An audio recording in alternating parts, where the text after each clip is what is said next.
Hi, everyone, and welcome to our series of conversations around the book that has been launched called The Digital Experiences of International Students. With me today is my co-editor, Dr.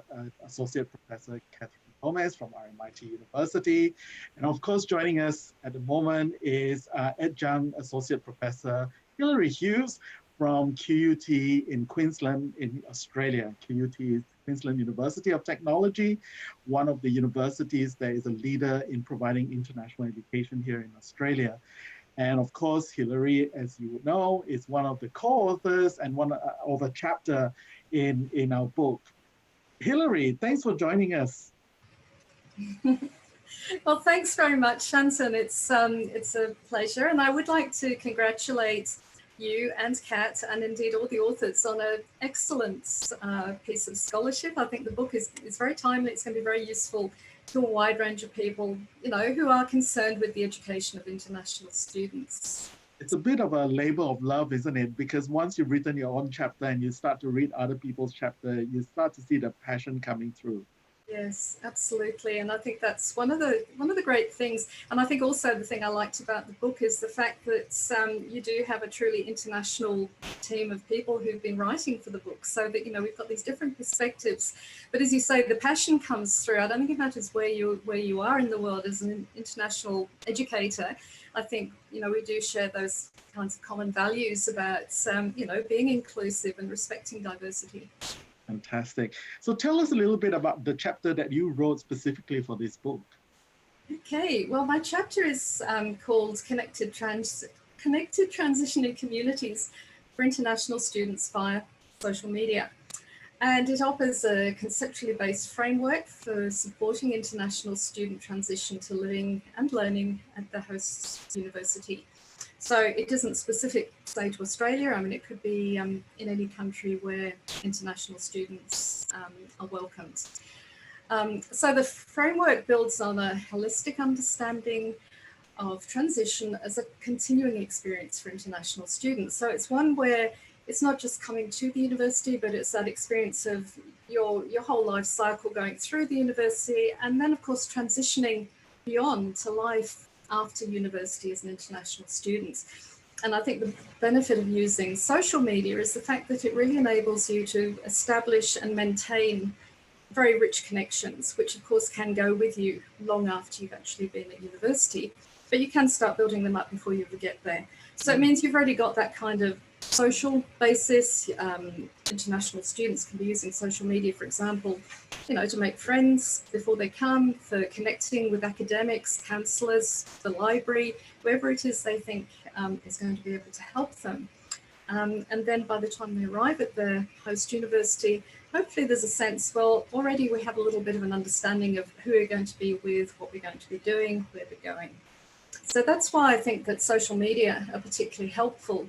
And then the idea of the framework that I've developed, which is really to help design transition experiences for international students. It's not meant to be a very rigid thing. It's more to provide ideas or guidance to people thinking, well, how can we go about enhancing what we're already doing? Acknowledging that everybody is already using digital media in lots of, really worthwhile ways. So these are just some additional ideas.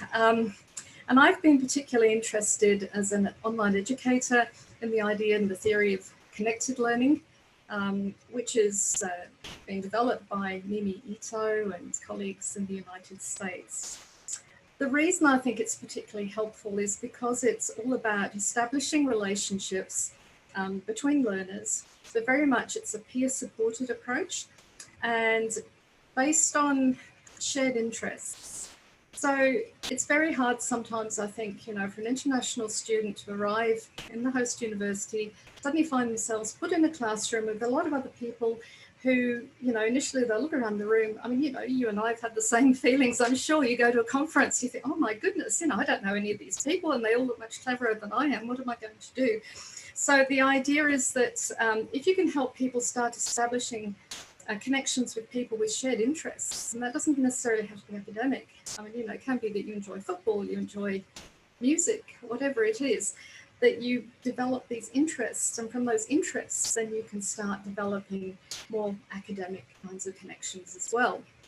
Because if you already feel comfortable with somebody talking with them about football, you're then more likely to be able to collaborate when it comes to some sort of teamwork assignments where you think, oh dear, you know, I don't know these people. But if you can say, oh, that's a person who does football and that's a person who does music, you know, it can help you establish that kind of basis. So that was the idea, to have a connected learning framework for international students, mediated by digital, well, particularly by social media, digital technologies.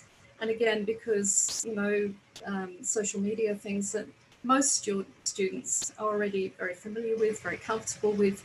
So it's one less thing that seems unfamiliar. So if you're an international student arriving in your host country, at least, you know, your social media travel with you and those connections.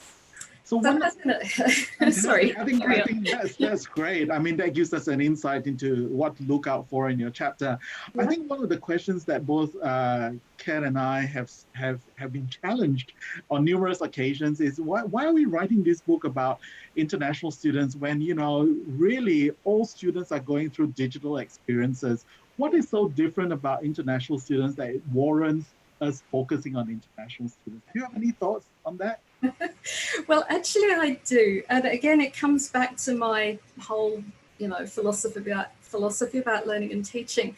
That you know, I believe in you know, holistic and inclusive learning approaches, and that's one of the reasons I like connected learning, because it does support those things.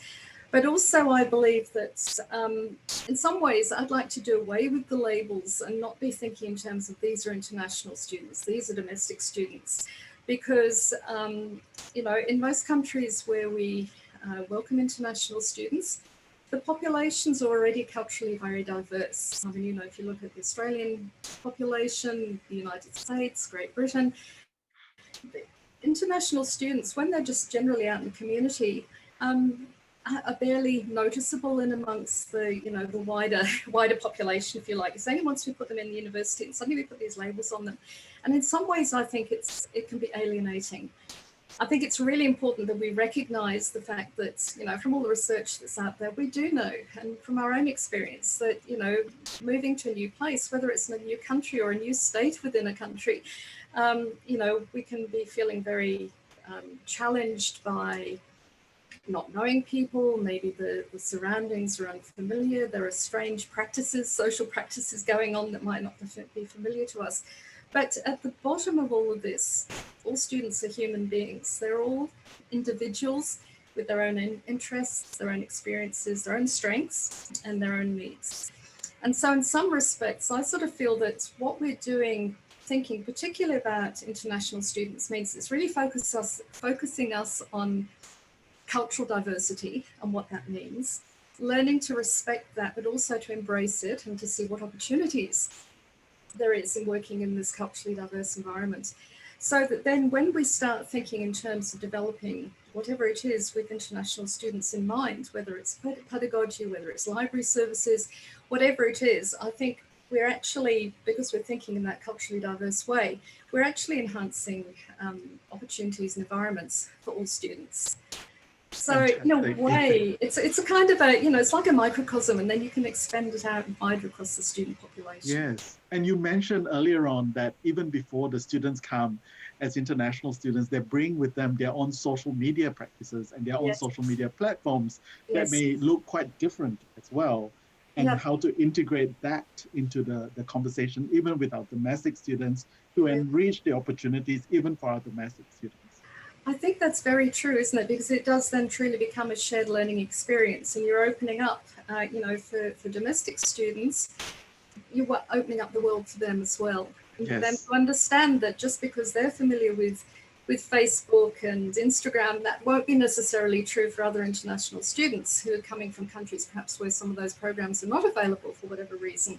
But on the other hand, it's a kind of a shared understanding about what social media can do for you.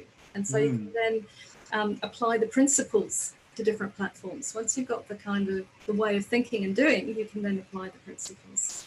Well, the final question I have really is, you know, since we've written the book, of course, the world has changed quite substantially with the pandemic. It's kind of fortuitous that the book is coming out during this time where it's most needed.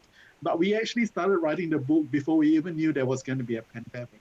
Now, given the lens of the pandemic, what more work do we have to do as academics and as universities in this space? Yeah, that's a really hard one. I was thinking about that. I mean, there's lots of ideal things. Oh, you should do this, you should do that. And of course, at the end of the day, the reality is that there are various academic constraints that apply. There's economic constraints and all the rest of it. But as I said to you before, I'd really love to shift. I almost see this as an opportunity maybe to start rethinking what we mean by international education. And it's no longer something that we just do to other people. It needs to be a much more kind of a collaborative, negotiated kind of experience. For international students, I think that it's really, really very sad at the moment to hear about, well, not just international students who can't come back, but the great number of international students who are essentially stranded here in Australia in a terrible situation. I think we've got to start thinking a lot more about our international students as individuals. I think it's too easy to put a label on them and sort of think, oh, well, yes, they pay lots of money, they'll be all right. And of course, that's not the case. International students are so diverse, socially, economically, educationally, in every way you can think, that it just doesn't work to keep putting labels on people like this. So I would love to, almost sort of reconceptualize in terms of thinking, well, all students these days are international. We all of us travel, or at least we want to travel. We're all of us, or just about everybody, connected via social media. Therefore, essentially, we're all international. So I think then you start, as I've said to you before, I think if you start thinking in those much broader terms and thinking in terms of individuals, it might work a lot better. I think on a practical level, I think that universities really, this is probably going beyond what you were asking, but I was just thinking that, universities, I think, have got to be a lot more practical in the way they look at this as well, and indeed governments in terms of how they're issuing visas and all the rest of it. But I think it's come to a time where we have to allow international, and indeed all students, to have a lot more flexibility in the way that they do their study. So, for example, I've been seeing, there's a lot of talk about currently international students who are back in their own countries studying online, say with an Australian or an American university. And then, of course, the question is, well, why would they do that if they're not if they're not in Australia? Why would they study through an Australian university and pay all those extra fees? So, I think we need to look at that. What is going to be really special about a particular university's program that's going to make those students want to do that particular course? I think one of the things that might start getting around that is I still think that the period of study in the host country is enormously valuable. I was an international student myself a long time ago in Spain. And that was one of the enduring learning experiences for me. And I'd love to think that all students have that opportunity of being in different cultural environments to learn. So I think that it's still really important, but maybe we say to international students, well, you can do a proportion, probably the large proportion of your course online in your own country, then you come to the host country for a semester or a year, in the way that I did that. So it's sort of embedded, a bit like working integrated learning, only it's kind of an international experience embedded into the course. So that would just be one way I'd see it happening. But then equally, I'd love to see domestic students having whatever support they need, be it financial or anything else, that they also get the opportunity to travel overseas to be international students in other countries. Because one of the things that's lacking particularly for Australian students, is that lack of opportunity to be an international student. And it is such a mind-widening experience. I know that a lot of universities are working so hard to try and get more Australian students to go overseas, and a lot of us do provide scholarships. And you know what? Not all the money is ever spent, because there's always more money than students going. It's so hard. People go for gap years and tourism and all that, but to go and study, they don't do it as much. But I think things are slowly changing, and hopefully it will change more as people rediscover the love for traveling and studying overseas. I think so, yes, and just whatever opportunities arise, we'll have to take them as they come along. Kat, could I bring you in here to reflect on what we've talked about?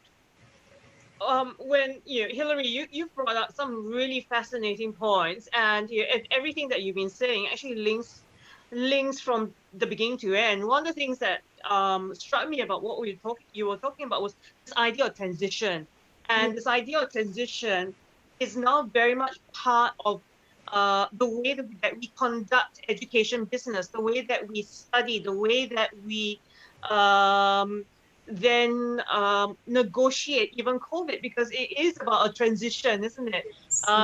To a certain degree, we're not quite sure what the transitions will be, from today to next week, but still there. So that was one of the key things that struck me about what you were talking about. And you also discussed about issues of social networks, and the book talks about this very, very strongly. All the chapters do discuss how important social networks are, whether or not they are meaningful social networks or they are acquaintance-like social networks. That notion of belonging and connectivity becomes very much the core of how even students perform during their studies.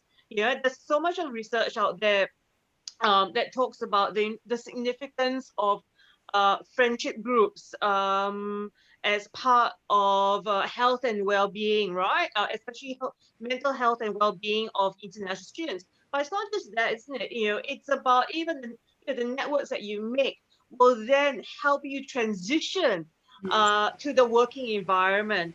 Transition out of the university environment, and it's always there that it keeps you connected to your past, and it keeps you connected to a destined future, isn't it? So what you were talking about is so rich and so exciting. And even though, like Shanta was saying, we started this book 2 years ago, long before anyone ever heard of COVID, but it's still really, really significant, because a lot of so much of research that we've done with regards to digital technologies and social networks and how those meet in between have now become really, really significant. And I think this is what your chapter, together with practically all the chapters, speaks to. And this is why we get really excited about this, because while COVID's not the best thing in the whole wide world, and they'll be writing many, many sonnets about 2020. But what we see now is that a lot of research that we've been doing over the years now actually has practical usage. And I think this is what you were talking about in the last 10 minutes, which I think is so important and so very much part of how we can move forward in the international education scene. Thank you very much, Kat, and thank you very much, Hilary. And certainly, this is something to look forward to, and we hope that you've enjoyed listening to our chat. I feel re-energized by Hilary and Kat, and I encourage you to have a look at the chapter as well. Thank you very much, Hilary, for joining us for this broadcast. Thank you. Bye. Bye. Bye.